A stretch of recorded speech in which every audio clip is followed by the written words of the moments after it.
বালাভিটাত মুকলি কৰা হ'ল greater Barpeta road stone crusher এছ'চিয়েশ্যনৰ কাৰ্যালয়।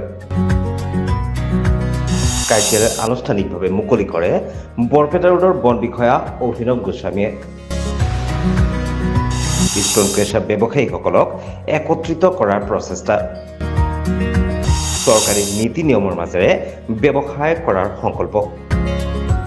শুকুৰবাৰে বৰপেটা ৰোড সমীপৱৰ্তী বালাভিটাত আনুষ্ঠানিকভাৱে মুকলি কৰা হয় greater Barpeta road stone crusher এছ'চিয়েশ্যনৰ কাৰ্যালয়।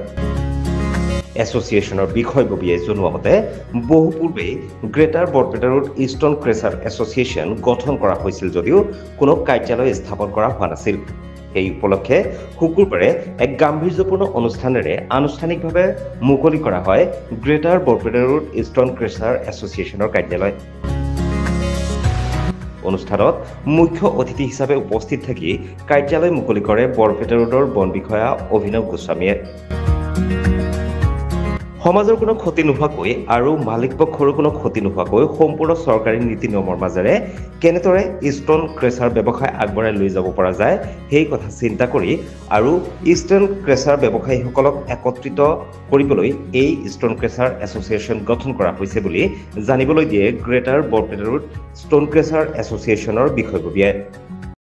আমি বৃহত্তৰ বৰপেটা ৰোড ক্ৰেচাৰ এছ'চিয়েশ্যন এটা বহুদিন আগতে আমাৰ এছ'চিয়েশ্যনটো হৈছে। আজি আমি আনুষ্ঠানিকভাৱে কাৰ্যালয়টো উদ্বোধন কৰিলোঁ আৰু উদ্বোধন কৰিছে আমাৰ বৰপেটা বন বিষয়া অভিনৱ গোস্বামী ডাঙৰীয়াই।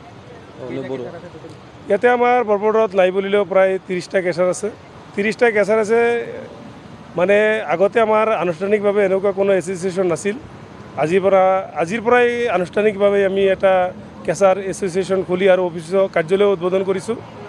আৰু আমি এই এছ'চিয়েশ্যনৰ জৰিয়তে যাতে আমাৰ ব্যৱসায়টো মানে চৰকাৰী নিয়ম নীতি নিৰ্দেশনা মানি মানে সামাজিকভাৱে সমাজৰো যাতে কোনো ক্ষতি নহয় আৰু আমাৰ মালিকসকলৰো যাতে কোনো ক্ষতি নহয় মানে এইটো সংকল্প লৈহে আমি এছ'চিয়েশ্যনটো খুলিছোঁ। উদ্দেশ্যটো এনেকুৱা, এছ'চিয়েশ্যনটো আজি ষ্টন ক্ৰেচাৰ এছ'চিয়েশ্যন বুলি ক'লে এটা বৃহৎ এটা বিজনেছ।